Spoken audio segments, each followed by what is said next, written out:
शिरखुर्मा गरम करताना सिलेंडरचा भडका, विझविण्यासह तिघे जखमी।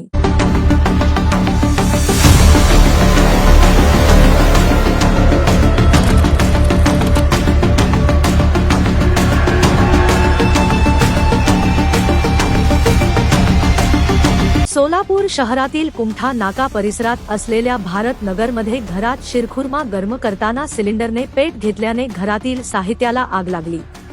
या आगीत तिघे जखमी झाले आहेत। आग विझविण्यासाठी आलेल्या इसमाचाही समावेश आहे।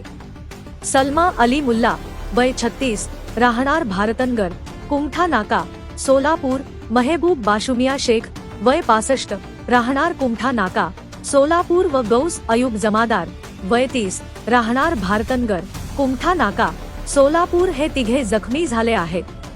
रविवारी दुपारी सलमा या घरात शिरखुर्मा गरम करत होत्या, त्यावेळी सिलेंडरने पेट घेतला। यामुळे त्यांनी आवाज देत विझविण्याचा प्रयत्न केला असता आगीचा आणखी भडका उडाला। यातच घरातील खाद्यपदार्थ जळून खाक झाले।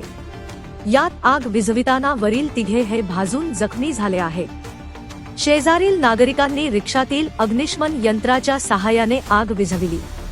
दरम्यान तिघांना उपचारासाठी छत्रपती शिवाजी महाराज शासकीय रुग्णालयात दाखल केले। तिघांवर उपचार करण्यात येत होते। या घटनेची नोंद सिव्हिल पोलीस चौकीत झाली आहे। ब्युरो रिपोर्ट जम न्यूज इंडिया।